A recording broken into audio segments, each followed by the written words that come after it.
үндэсний бахархал. Зүгээр хий бахархаж цээжээ дэлдэх биш.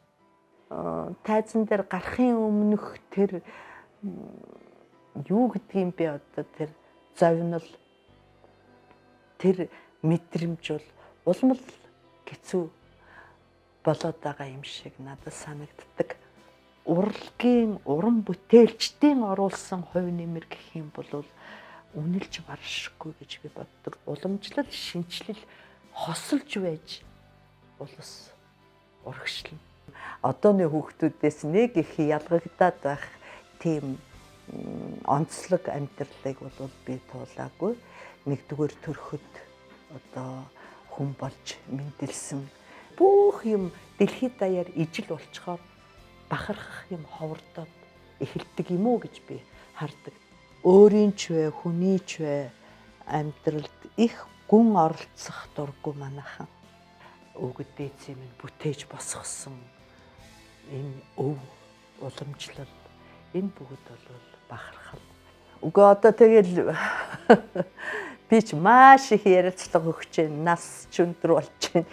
Тэгээ тач шиг одоо мандахын тухай бол ер нь яриаггүй үлдсэн сэдв асуудал гэж байхгүй баха. Мандахыг тоглох болсон цагаасаа эхлээл уулзалт ярилцлага хийж эхэлсэн. Гэхдээ одоо чин сэтгэлээсээ ажиллаж байгаа хүн болгон өөрийнхөө мэргэжлэр бахархдаг баг.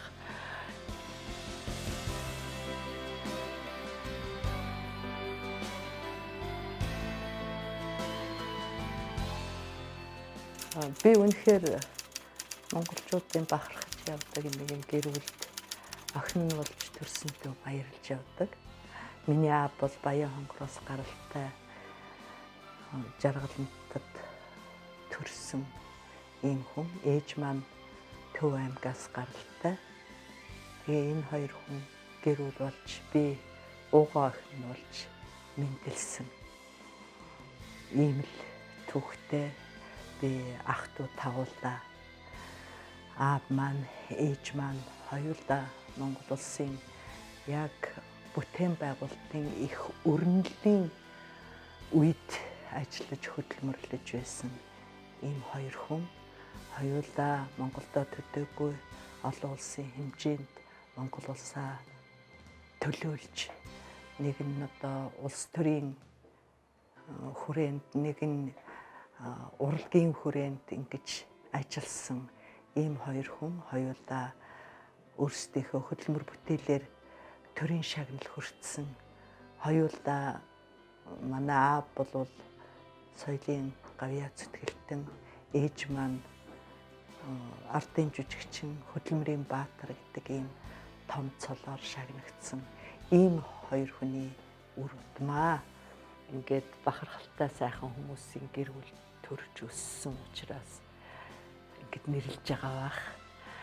Миний бахархдаг улсууд гэвэл одоо би ээж аваараа бахархна. Ээж аавынхаа үеийнхнээр бахархна.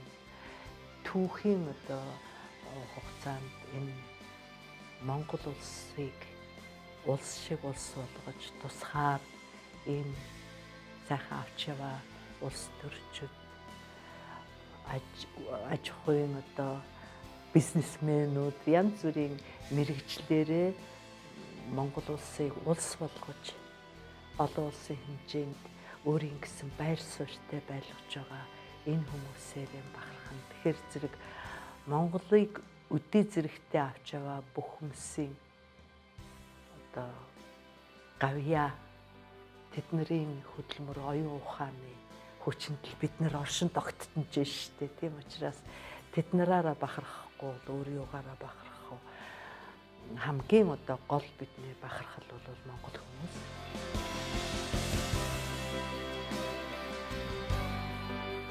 Аав минь төрсөн ихч бид нарыг өсгсөн. Нэгдүгээр ангич төгсөөгүй гарын үсгэж зурж чаддаггүй хүн. Тэгвэл тэр хүний ухаан гэдэг ямар агуу байсан бэ гэж би үнэхээр одоо ч гайхдаг. Тэр хүн гарын үсгэж зурж мэдэхгүй мөртлөө хачин сайхан монгол хэлээр ярьдаг.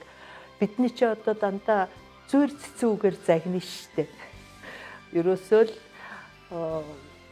өглөө босхоос ахуудаад идэж уух, ажил хөдөлмөр хийх, унтах одоо бүх зүйлд ингээд зүйр цэцүүгээр хачин гоё ярьдаг тийм хүн байсан.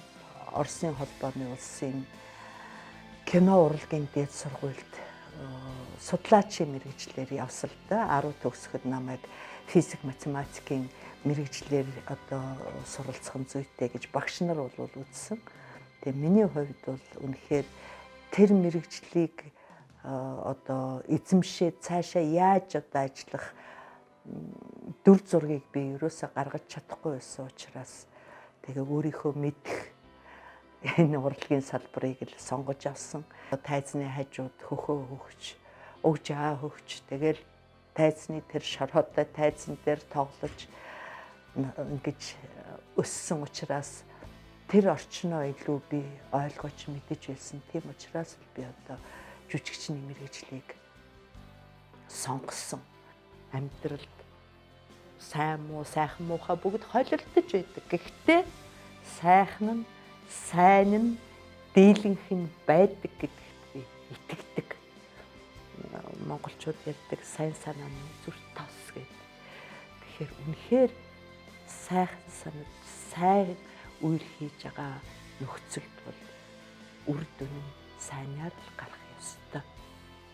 Бид одоо хотод төрөөд байшин төсөөд ингээл ийм орчин үеийн амьдралын хэв маягаар өссөн бол яг уламжлалт ахгүй, уламжлалт амьдралын одоо тэр хэв загварыг бидэнд өглөж үлдээсэн нь бол манай тэр буурай маань.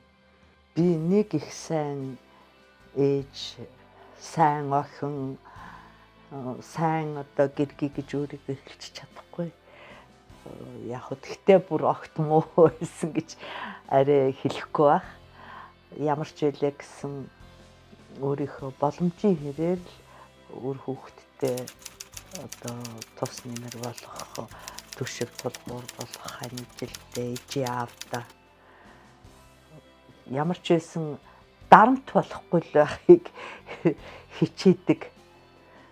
Би 2 хүүтэй, 2 хүү маань бас л одоо нэг нь улс төр хуулийн чиглэлээр сурч магистрийн зэрэг хоёулаа хамгаалсан, нэг нь урлагийн хөгжмийн урлагт одоо хүчин зүтгэж яваа.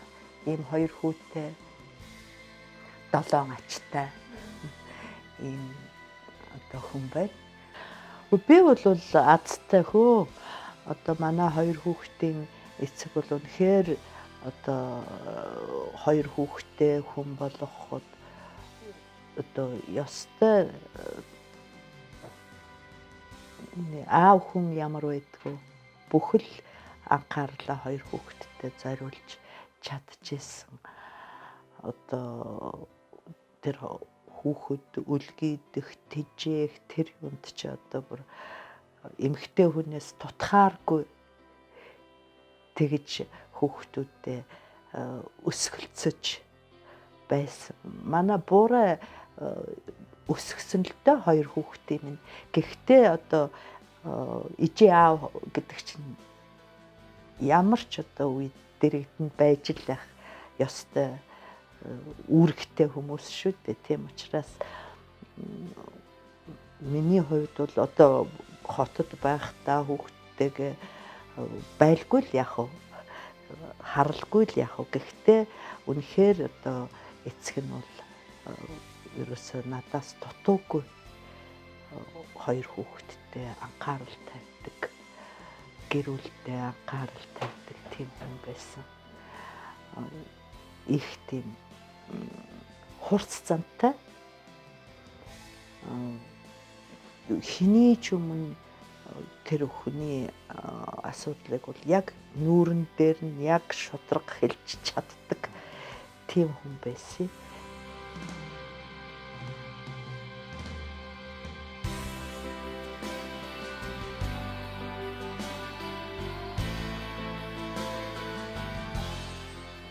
Үнэхээр гайхмаар, биширмээр тийм хүмүүс байдаг юм а манай жүжигчд бол.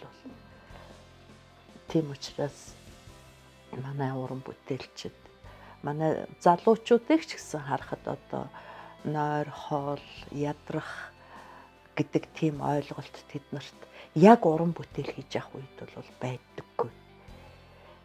Тэр шүн нойргүй за тэр ерөөсөө тэр бүх өөрийнхөө бодол санаа амьдралыг тэр уран бүтээл рүүгээ хандуулсан тийм үед бол манай жүжигчдэд юу ч одоо хийх тэр уран бүтээлийнхээ төлөө өөрийгөө яаж ч одоо хохирооход бэлэн байдаг тийм хүмүүс, баатарлаг хүмүүс байдаг л гэж би боддог шүү дээ.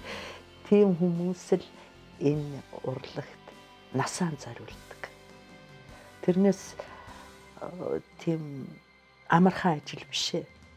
Жүжигчний мэргэжил бол яг зүгээр хамгийн хэцүү сурч дуустдаггүй сурч одоо эзэмшиж бүрэн одоо ерөөсөө үхэн үхтлээ сурсаар байгаа л үхэх юм шиг байна л дээ. Яг гэвтэр би өнөөдөр дулмаагийн дур тоглосон бол дараа нь тэр дулмаад тоглохгүй шүү дээ. Би огт өөр тэр юу ч гэдгийг Жэнч гинүү, хинч гинүү тэрний гадаад хүнний дүр тоглоно. За тэгэл хөгшин болно, залуу болно. Ингээл янз бүрийн дүрүүдэд тоглох учраас яг ижилхэн хэмжээгээр тэр улсуудыг тоглож чадахгүй. Яг тэр ижил нөхцөлд тэр улсууд амьдрахгүй. Их манай мэргэжлийн хамгийн сонин чи амьдралдаа нэг л удаа би энэ амьдралаар нэг л удаа амьдраад л ингээд дуусна.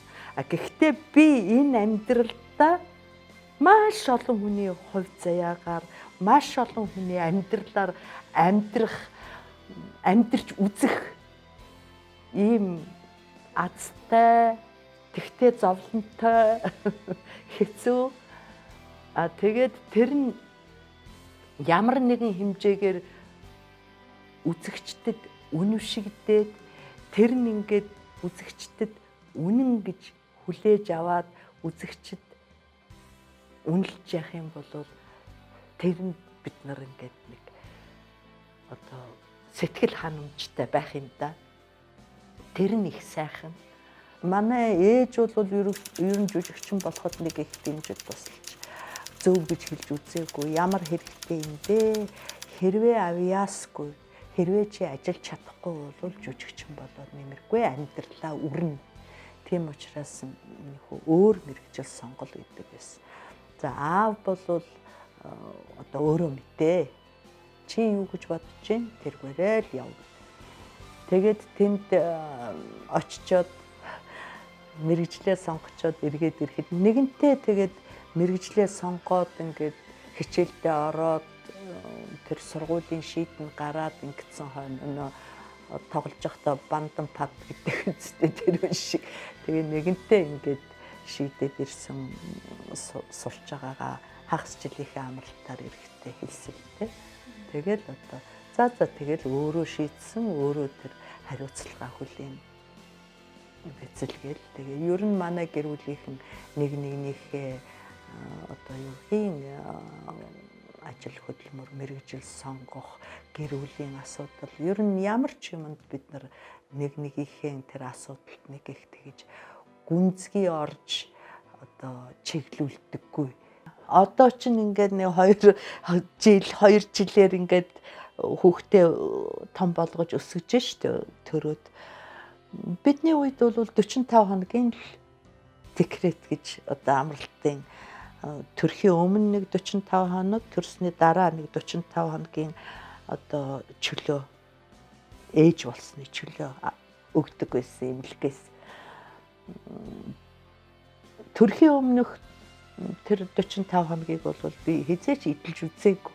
Кино үйлдвэр дээр очиход дахиад энэ одоо драмын театрт Эмчгүй хүүхэн гэж жүжигт ажиллаа гэж намайг явуулсан. Чамайг Монгол болгож хүмүүжүүлнэ гэж дорч холонгой хэлжсэн. Тэгэхэд би одоо залуу байсан учраас үгүй би одоо монголоор л ярьж байна. Монгол болгож хүмүүжүүлнэ гэж юу ярьж байгаа юм гэсэн бодол төрж исэн л та. Тэгэхэд үнэхээр л жүжиглэх ур чадварт хэрвээ чи Монголд ажиллана гэх юм бол жинхэнэ Монгол хүний мөн чанарыг одоо энэ дотроос нь сурж авах, эзэмших, мэдрэх ийм шаардлага байсан юм байна лээ.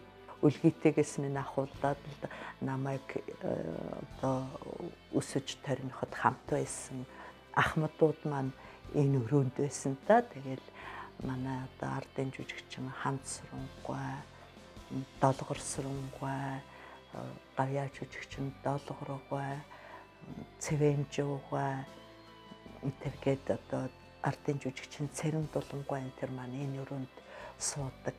Тэгээд намайг эренгүүтэл миний хүү ирж байгаа мó наашаар ороод ир миний хүү энд суу миний хажууд суу энийг ид энийг инг тэггээл яг тэд нарын одоо тэгэл гарт хүмүүжиж эхэлсэн гэж хэлж болно доо.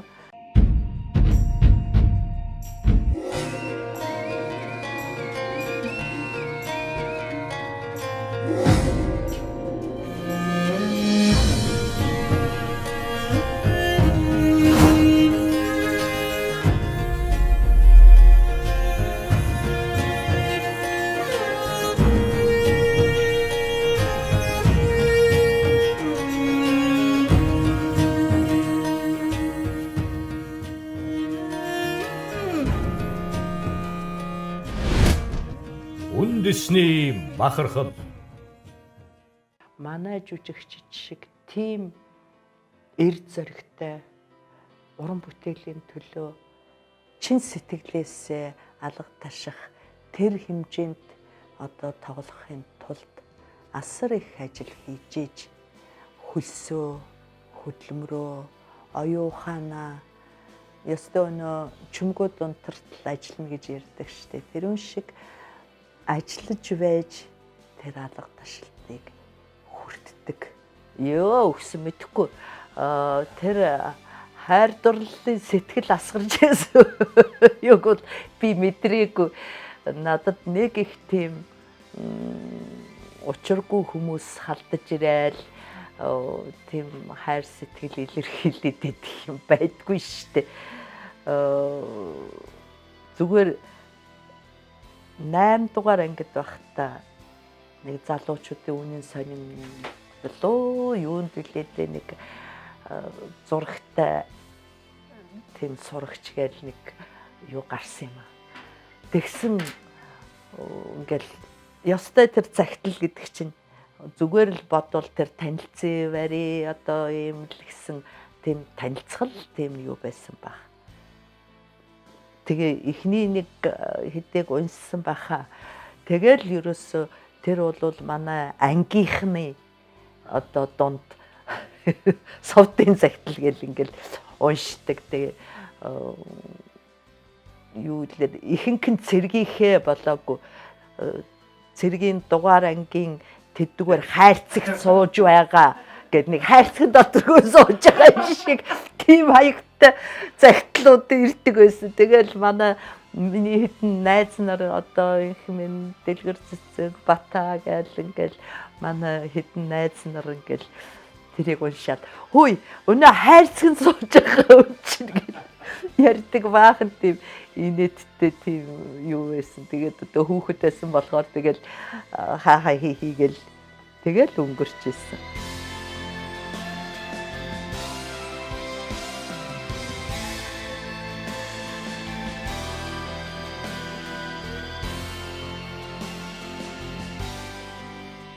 Би өөрөө садан төрөл дотроо үр хүүхдүүд дотроо нэг ангаахын эмч хүн бий болчихосоо гэж боддог байхгүй юу. Тэгэл хүүхдүүдтэй ач нартаа чи эмч болох уу? Миний хүү эмнэлгийн одоо эмчийн мэрэгжил гоё тийм ээ энэ төр гэл ингээл ерөөсөө миний үгэнд орох хүн олдохгүй.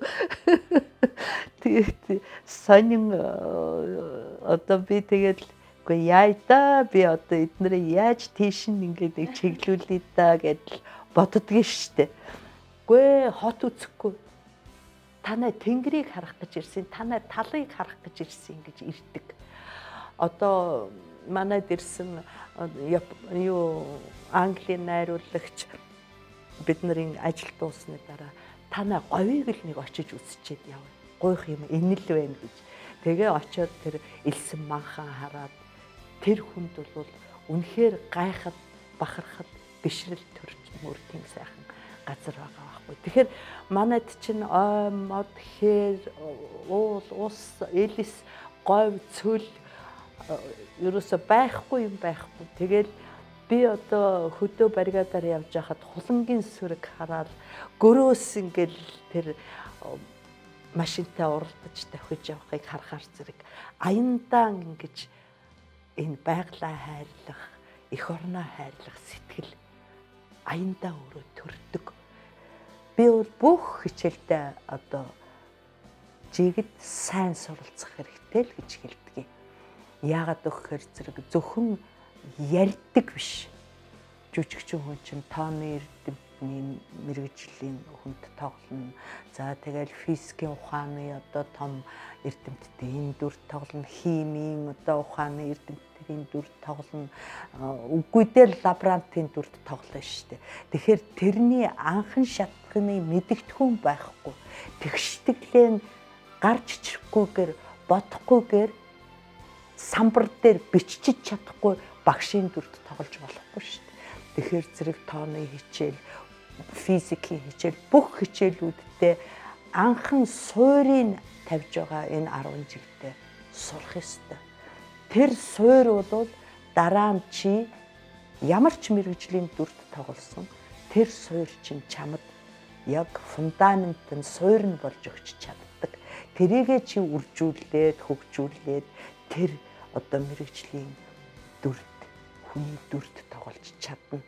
Үнэхээр тэр өвчтөн нэг удаа энтгэхэд тэр хүмүүсийн би тэр эмч нарын царайг харахад би бүргэл гол харлаж ирсэн шүү дээ. Төрөл төрөсөд нь биш. Тэр эмч нарын царайг харахад ямар аимшигтай байсан бэ? Би бүр ингээд харахаар нүд халтраад тэгж өвчтнийхэн төлөө санаа тавьдаг. Тэдний төлөө амьдардаг. Тийм улсууд ингэж бүр нэрэ өмнө нь сөхөрмөр үнэхээр сайхан тийм улсууд энэ дэлхийд байсан. Тэгээ би багш нарыг харддаг. Би хүүхдүүдтэй хичээл заах гэж ерөөсөө үнэхээр нэг 30 минут тэлснэ гэдэг бол надад маш их төвчээр шаарддаг. Тэгээ би нэг хин батареглыг юу яагаад ингээд толгой руу нь цогчдөг юм шиг. Сургуульд тооны хичээлийн тэр яагаад тэгээд би нэг юунаас ч болоод илээ чи тэнийг юм уу гэд нэг хэлсэн чинь та дандаа миний толгой руу цогтдох юм чи тэнийг болно шүү дээ гэж хэлж бөөний дүүс. Тэгээ бодсон чинь нэрэл би толгой руу цогтдог юм шиг байгаа. Тэгээд би энэ одоо ялангуяа бага ангийн багш нар гэдэг ямар их төвчээртэй, ямар өгөөмөр сэтгэлтэй ийм мэрэгжлийн хүмүүс байдгийг тэр хүмүүс бол үнэхээр гайхалтай. Ёстой одоо шав нарынхаа тэрл хүн төрлөختний бахархаж явах ийм хүмүүс бол тэд нар байх юм аа гэж би боддгийг. Хүний амьдрал гэдэг бол хэлхийн аргагүй. Одоо сайхан явна, ядрах, зүдрэх цаг ирнэ. Ямар ч үед амьдрах ухаанаа алдахгүй амьдрах хэрэгтэй.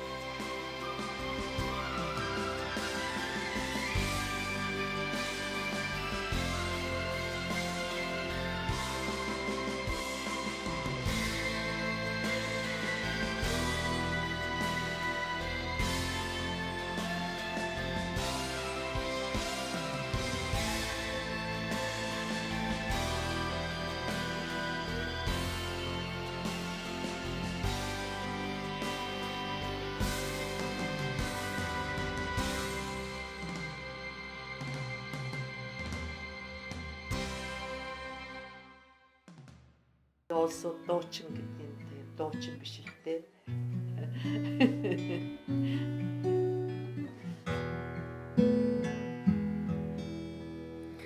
За энэ бүр баг багтаа энэ ээжтэй зориулж энэ дуу зохиож ирсэн. Тэгээд застуулын цэцэг гэдэг. Би ч доороо нэг дүүтэй.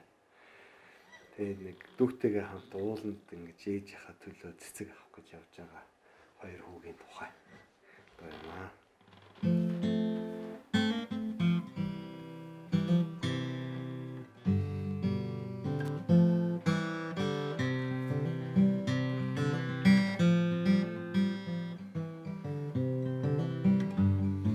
Цаст уулын өргөлдөө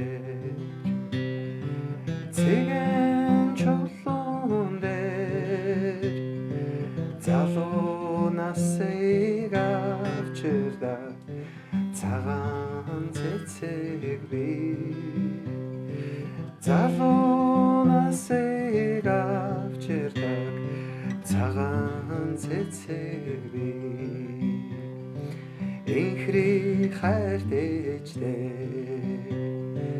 энэ цэцгийг олохоор ууган хүндүүтэйгээ уулуудаад иржээ ууган хүндүүтэйгээ уулуудаад иржээ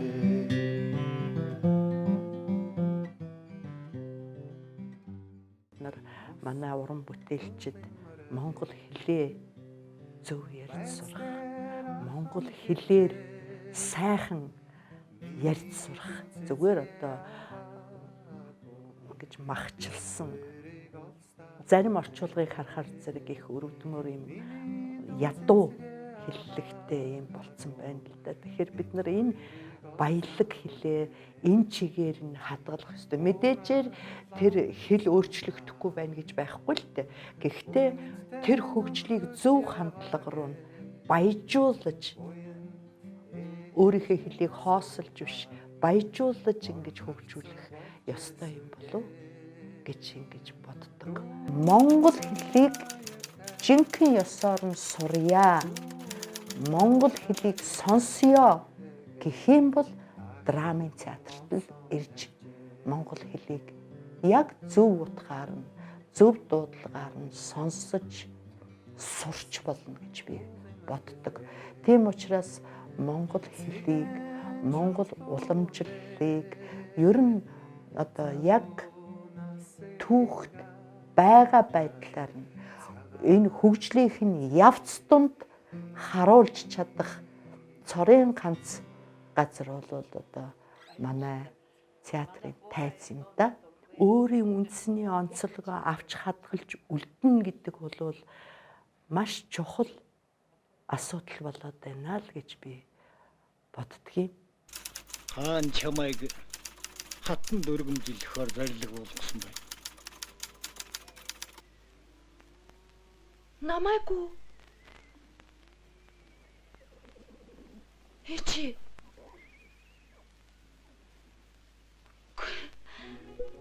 Би гэрээсээ явахгүй. Хайшааж явахгүй. Эчи.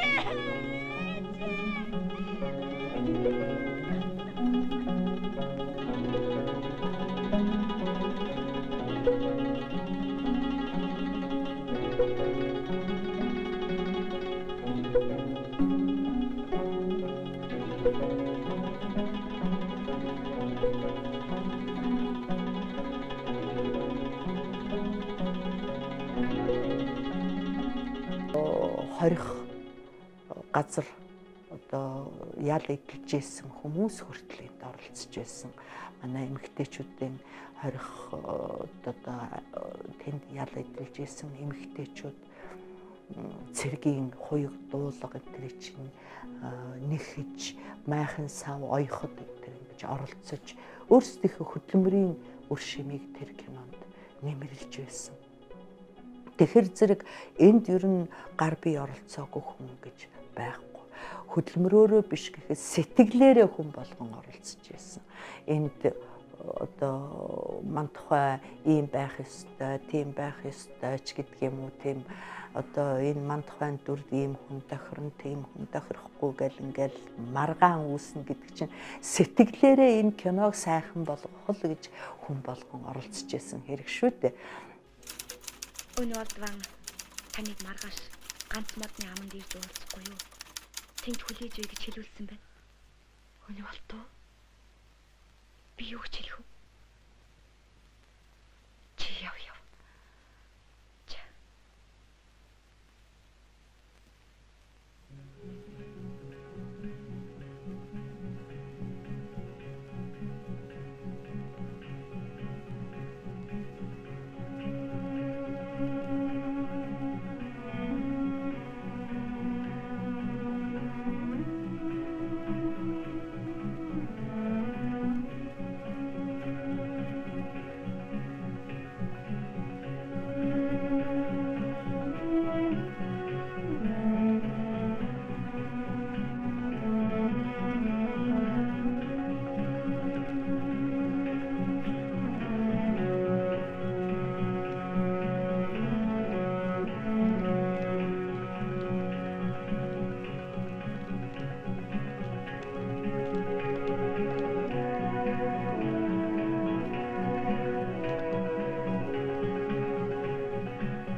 Шинжилт, өөрчлөлт гэдэг бол ерөөсөө энэ урлагийн тайзнаас хүний зүрх рүү хүчтэй очдог юмаа гэж.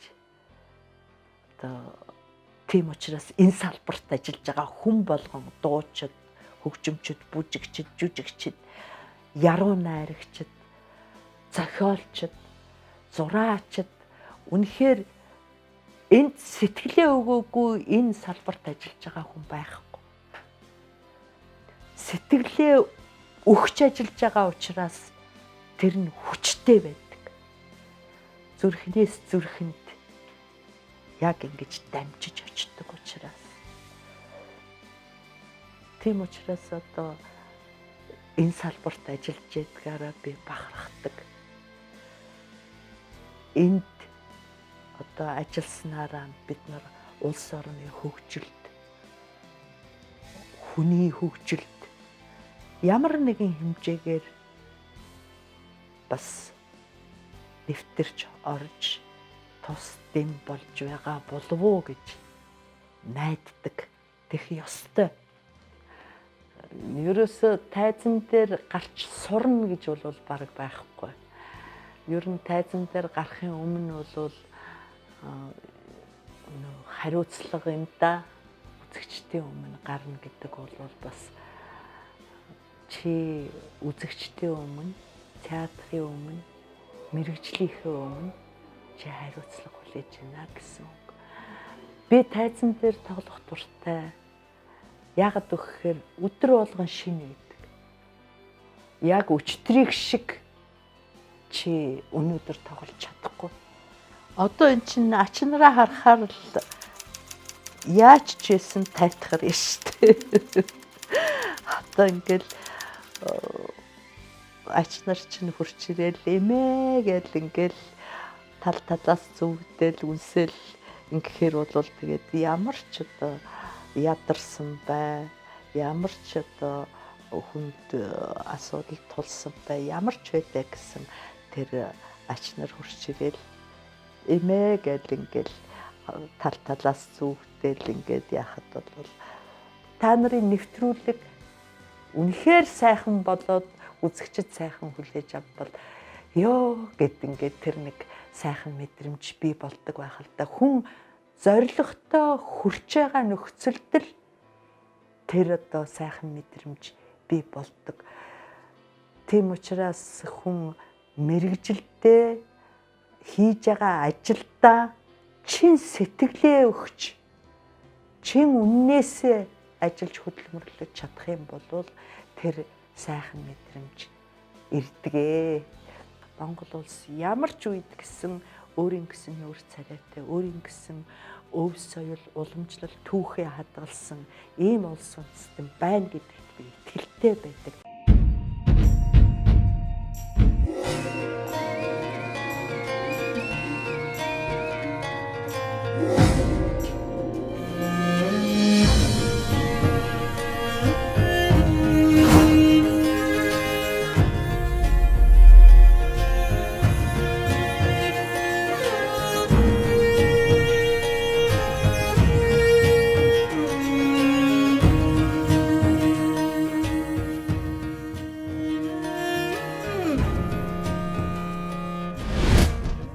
Үндэсний махархад